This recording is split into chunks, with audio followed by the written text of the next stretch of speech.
Hey everybody, so this is Miss Trent here. I apologize, I'm moving things around. I was trying to do this video in my living room and my dogs went berserk. So I've decided to come in here into my office space. Please ignore the mess. This is my office slash craft room, not classroom. I'm so tired.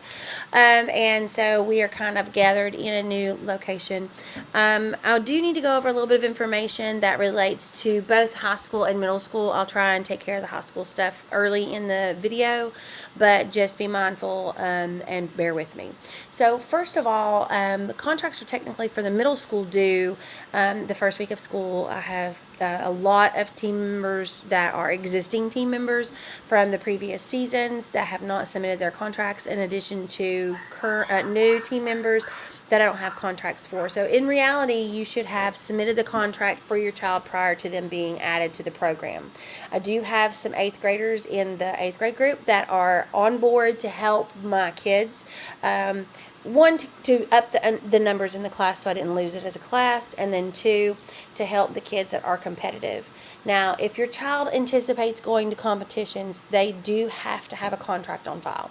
There's a lot of expectations that are put in place for those kids, in addition to the fact that we are a non-funded program. We get no funds from the county, the state, or the school itself, and so the being part of the competitive piece of it does require a little bit from you as adults. One, there is a team member fee, and unfortunately we do not have a scholarship program that's available. We don't have, because we're non-funded, and we also look to ask our parents to help raise funds and help with events as much as humanly possible.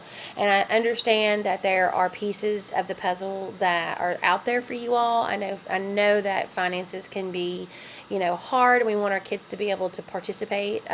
However, because it's a non-funded program, I do have an expectation as far as team member fees go, because without those fees, we would not be able to register the robots to compete for our the season, much less for the local events. So there is, if your child is going to actually be going to the competition level stuff, we do have a team member fee that's out there.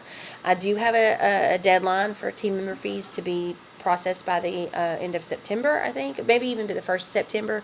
But if you have any problems with that, I can extend the deadline slightly. Last year we had team members who didn't pay their fees until the very last minute, and some that never paid at all. And so I have outstanding shirts and hoodies and outstanding stuff that we paid for financially that we're still holding on to, which ended up causing our account to go into the negative last year. At the end of the season, we were in the negative by about $3,500 to $4,500. I know at one point it was 35. I don't know the final, but I know it was creeping up close to $4,000 to $4,500. And so we are starting this season off already in a bad situation. Now, those 8th grade students that are in the classroom that are coming in to just be assistants to the teams and aren't going to actually be going to competitions are not held accountable for a competitive fee. They are not held accountable for doing fundraising. But if your child is going to go and compete in that 8th grade class, and that's only because I literally only had 2 students, I had to find a way to fill the class, those fees do have to be paid, or work with me to make arrangements for payment, or find a way to do fundraising through fundraisers we run, or donations from businesses to compensate for those fees. In the 7th and 6th grade groups, if there is a situation where financially the team member fee is an issue for you, I can also give you the ability to do donation forms where you can collect funds from family members, a local church, businesses, and stuff like that to help compensate for the cost of the team member fee. But you would still be required to help with fundraising by selling, like we'll do a Krispy Kreme donut sale and things like that. So there's some things that I've created, some caveats this year that have required me to step outside the box. What I cannot do is have people in the program that are not doing something to try and come up with the fee for the program as a whole.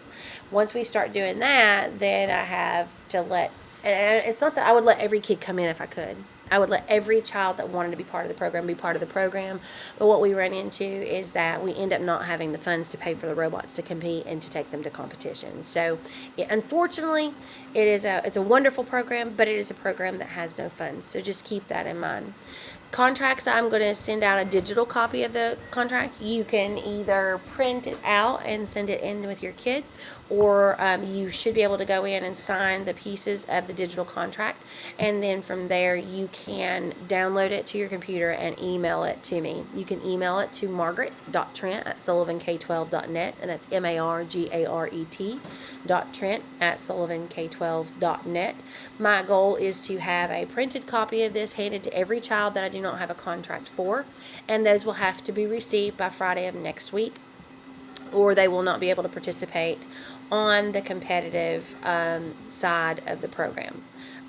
Because I do have to, I needed those really realistically at the beginning of the school year. I had several kids from last year, their parents didn't show up at the parent meetings and stuff like that. The other aspect of it is that we are using the Team Reach app.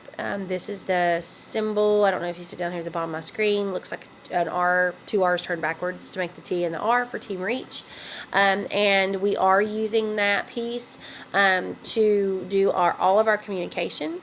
To join the Team Reach app, you would just basically go in, you download the Team Reach app, and then you would join the group 18,000 SEMS. And I think I may have told a couple of kids that backwards for their parents, but it should be 18,000 SEMS. So please join the Team Reach app. This is going to be the way that I contact all parents, and even the students, if at all possible, need to have access to the Team Reach app as well.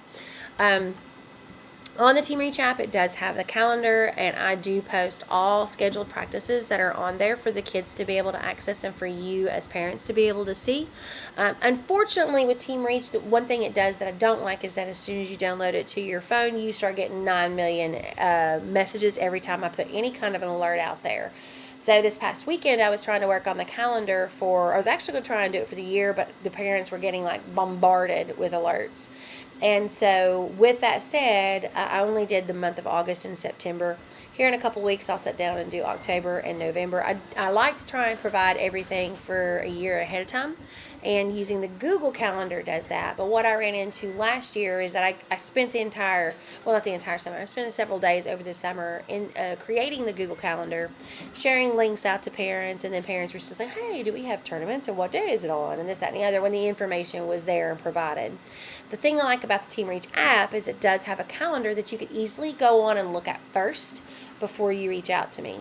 The other neat thing is whenever we have an event, let's say for instance our first event is going to be in September. I don't know that all teams will attend, but it is at Bluff City Elementary School. The cool thing about that event, and I didn't set it up correctly, but it should show you, like if you go in, I can go in and I can actually put the location on there. So I could type in, and you all are gonna get an alert for this, so please forgive me,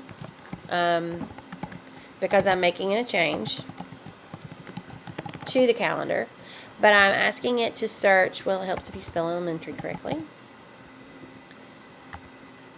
and it's not finding it.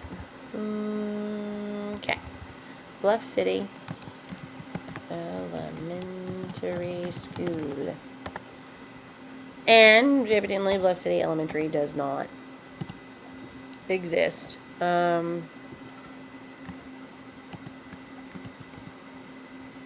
Okay, there we go. So I'm able to now put it's going to give you all like a pin of the actual location that you would be able to go in and have the address, and you'd be able to pull that up on your calendar and easily find the directions to where you need to go. So again, if I go now back to that pin, you should just have gotten an alert for an update. It has that information. You can click on the information, and it's going to pull up the Google map and help you find, and this is the worst because I don't have everything ready, but it's going to pull up the pin for it, and you can actually hit directions, and it's going to tell you how to get to that location. Most of our events hopefully will be within our own school system.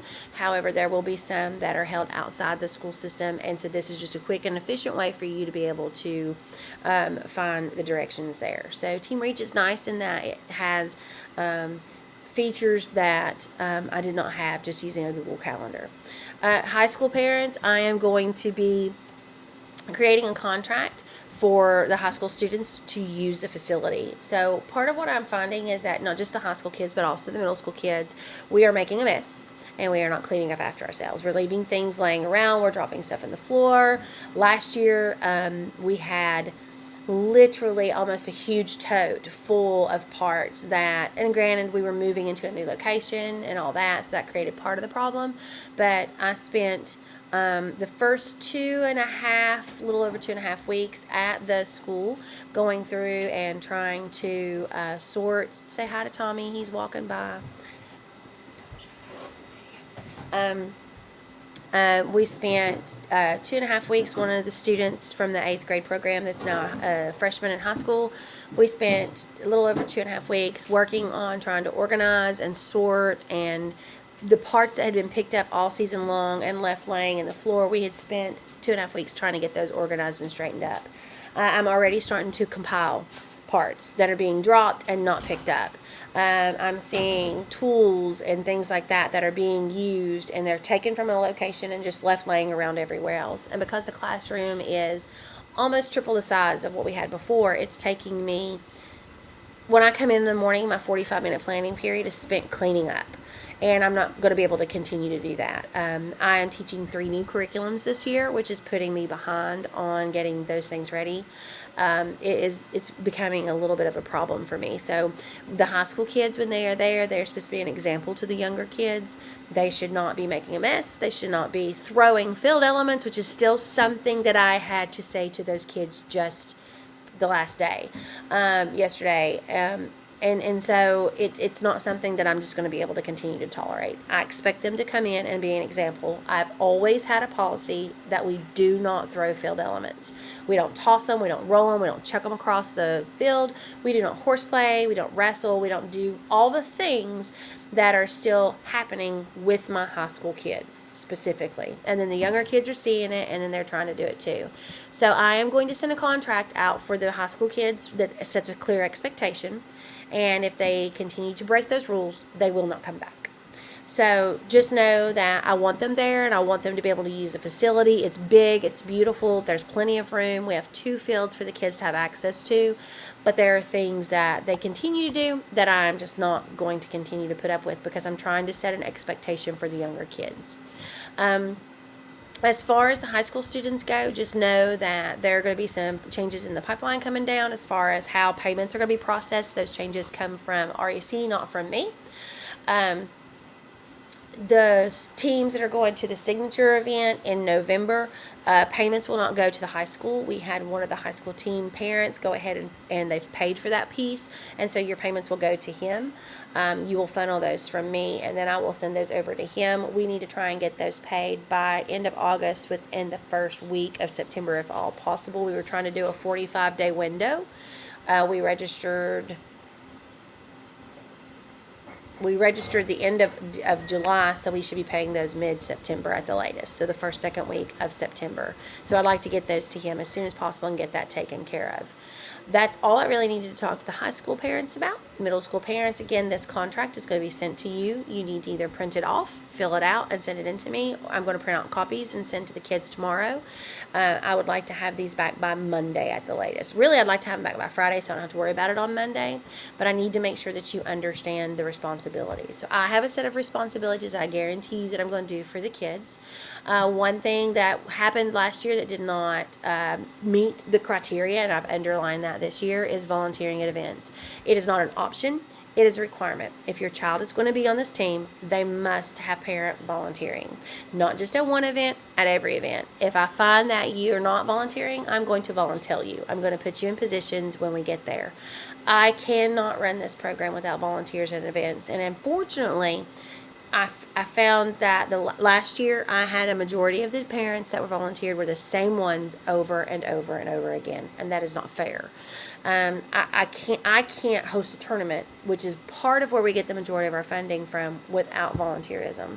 You do not have to have any kind of experience. You will be trained in everything you need to do. You'll be asked to volunteer. You'll be given the opportunity to sign up for specific positions. But at every event, every parent needs to volunteer in some capacity. Again, fundraising, we are non-funded. It costs about $2,800, and actually that was when I first typed all this information in. Prices of everything have gone up exponentially. In the past, we've received discounts for field elements. As of now, I have none. So I typically purchase 6 sets of field elements for our local events, and so 6 sets of field elements at full price, which is what I'm having to pay currently, is $758. That's $4,548. We do not even have enough to cover that. That does not even count the cost of the robots competing. It costs $200 for each robot to compete for the season, and I am covering that cost this year. But for every event they go to, which is typically 5 to 6, so let's say they go to 6, that's $510. If they make it to state, it is $865. Last year, we had 4 teams qualify for the Vex Worlds Championship, and only one team covered the full cost of the event. A second team covered all of it but $100. A third team covered all of it but $400, and a fourth team covered all of it but $800. It was $7,200 to take those teams to the Vex Worlds Championship, and that is just the robot. That is not anything else. But if they make it to state, it's $865. If they make it to the Vex Worlds Championship, it's $2,665. That does not cover robot parts. That does not cover anything other than just going to the event. You add $200 to that, it's $28.65. That's part of what the $200 per team member fee covers, plus the cost of the shirt. If you have 3 kids on a team, and they pay $200 a piece, they're only covering $600 of it. So that means that for each team, we'll say $3,000. We're going to rough estimate $3,000 divided by 3 team members. That means each team member needs to raise $1,000. You take their $200 off. That means $800 per team member. Because at the end of the day, I cannot register a team if the funds are not there for that team to cover their costs, their expenses. That doesn't cover going to a signature event like Bots at Bristol. If your kids are going to compete at the Bots at Bristol signature event, that is $365. In addition to that $2,865. So you're looking at $3,230. Typically, I only take 8th grade teams. Sometimes I take 7th grade teams. This year, I plan on taking 7th grade to fill the spots. So, I mean, it's just math. And I'm not trying to be rude. I'm not trying to be disrespectful in any way. But it is 1,000% the responsibility of the people that are on the team, those parents, to help raise those funds. We are guaranteed one fundraiser Krispy Kreme donut. The cool thing about Krispy Kreme is for everything we sell, we get half of that. So if a group of kids sells $600, we get $350 for that kid, one kid. So if we did that by 3, that right there is $1,050 plus the $600 they've raised. So that means that as a group, they've already raised $1,650 of the $3,200 that's there. So they've raised half of that. So it's really important that we push the sales of the Krispy Kreme donuts. We do hope to do another fundraiser. It's not the calendar fundraiser. We're going to have a robot that has parts on it, and we're going to fill out on that. We're going to put numbers on the parts of the robot, probably even a picture of the field element, and we're going to put numbers on that and ask people to make donations. We will have donation letters that can be sent to businesses for sponsorship that you can take out too. My biggest worry is not local events, it's not state. My biggest worry is the teams that make it to Worlds. Last year, a lot of the teams waited until the last minute to see if they made it, and then they didn't raise enough money. I will not register a team. We have 2 weeks from the time we get qualified for state and qualify for Worlds to pay for those teams to compete. And if that individual team has not raised, I keep track of it. Technically, it's one big lump sum, but each individual team has to raise X amount of dollars. And if that team has not raised the amount of money necessary to qualify, and I share that information with you all, but if they've not raised enough money to cover the cost of registration for state prior to qualifying, they will not go. I will not register them. If they have not raised the money for Worlds prior to the deadline for it to close, which is 2 weeks after they get the invitation, I'm not going to register them. We just can't. That's what put us in the hole last year. So just keep in mind, this is part of the parent responsibility. Student responsibility, phones are already starting to become an issue. So as of tomorrow, there will be no phones allowed for any purpose whatsoever. I do not care what the circumstances are. There will be no earbuds, not during practice, because they have to have their phones on to use the earbuds. I'm already seeing people that are doing things on the phones that do not relate to robotics. They are listening to music.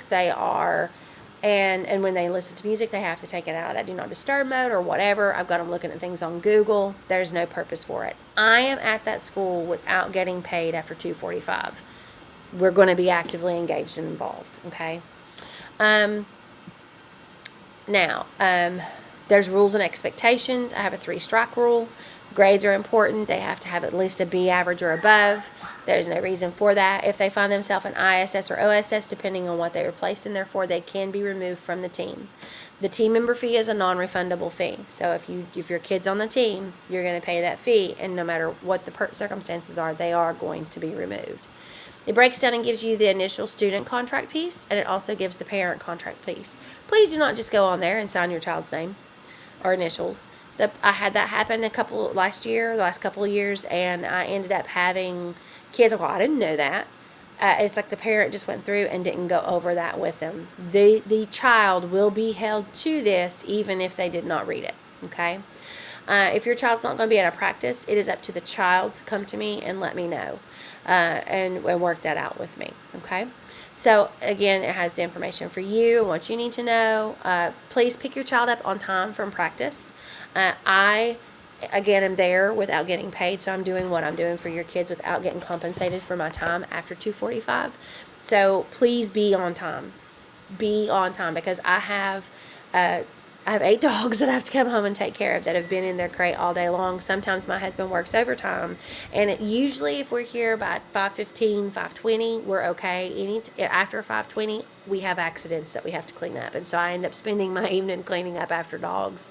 So please be on time. I typically will not leave your kids there, but it gets hard for me over a period of time if we have accidents happening and parents not showing up and that kind of thing. So I understand things happen. I understand sometimes you get stuck behind traffic, but please, please, please, please, please, please, please, please be on time. So the due date for the team member fees is September 5th. I know that date is approaching us, but this was information that was shared out at the end of last year. If you're going to have an individual problem paying those team fees, please let me know. I will extend it, but I'm going to extend it for a short period of time because we've already had to register the teams to compete. Competitions are getting ready to roll. We're getting ready to start seeing dates open up. In fact, the first competition we have is in August, and the dates for it open next week. So if those teams want to compete, I need those team member fees coming in. Outside of that, just also if you're going to order a shirt, there's the shirt order information. Your child's shirt is covered for them. So here you're just going to select what size they wear. I was hoping it was going to give you the option to click on it. It's not. You may have to actually somehow draw that in with a pencil or something like that, but mark your child's shirt size. If you plan on purchasing a shirt for yourself, you're more than welcome to do so. Please keep in mind any size over 2XL is an additional cost. Not because of me, because of the company that makes it. So I'm actually charging you their cost fee. So you would mark down the quantity you want of each size. So like let's say you want 2 smalls, 2 mediums, 2 large. You just in that box type the quantity. If there's a size that's outside of 2XL, if you want a 3X or a 5X or a 6X, you're going to have to actually come in and type in 3X. If you want 1, then you're going to come over here and put 3X equals 1. If you want, just do that part. Same thing for hoodies. The cost for a hoodie is $35. Anything over 2XL, they charge $5 extra for that. Please calculate your price, the total number of shirts, the total number of hoodies, and your price. Don't forget to add the additional $3 to $5 depending on the size of the shirt or hoodie. And then get that. The shirts must be paid by September 30th. The shirts will be in, and they will not be delivered. Even the team member shirt. Team member shirts will not be given to the kids if team member fees have not been paid. And the shirts for adults will not be ordered. So come September 30th, I'm processing their order for our official first event that everybody will compete in, which is October. They should come in after spring fall break. And if you have not paid the fee for the shirts by September the 30th, your extra shirts will not be ordered. So I got stuck last year with $350 worth of extra shirts that I'm stuck with. So we had to do it as an obligation for that parent, and that parent will either pay it. I can't sell the shirts because if the parent pays the obligation, I have to give them the shirts. So I'm sitting there with shirts that may or may not ever be picked up. So just be mindful. Get this contract sent in to me. High school parents, be on the lookout for a contract for agreeing for the kids to use the room, and that your kids are going to abide by the expectations while they're there, or they will not be allowed to come back in. Can't think of anything else off the top of my head right now. Again, I apologize for the constant team reach notifications. Some parents like me to type out a newsletter. Other parents like the video. Tonight I'm doing the video just because it's already late. I had a doctor's appointment after school. I wasn't going to be able to do practice with 6th grade, but I had a shelf that was delivered today that I did not anticipate being delivered that had to be put up tonight. So my husband and I did not leave the school until about 6:40, 6:45. So just know that I'm here for you. I'm here for your kids. If you have any questions, please email me or message me on Team Reach. I appreciate everything that you do. I know it seems like a lot of information, especially for your 6th grade parents and the newer 7th grade kids. Just know I'll go above and beyond for your children. And, I know I ask a lot from you, but if you talk to the parents that are part of the program, you'll understand that it is huge. I will be scheduling I'm going to look at the football schedule, and I'm going to look at like the schedule for volleyball, and I'm going to try and find a day where we can have a meeting, even if we have to come in at 5:30 to have that meeting. High school parents, I'd like for you to come in so you can share your stories, and we can kind of hash out some of the things that we need to work between for the high school teams. Again, I appreciate you all. Thank you so much for everything you do. Please let me know if you have any questions. I know it may sound like I'm being abrupt. I'm not trying to be. I'm just trying to get the information out there and trying to make the video as short as I can. I hope you have a great evening, and I will talk to you all soon. Bye.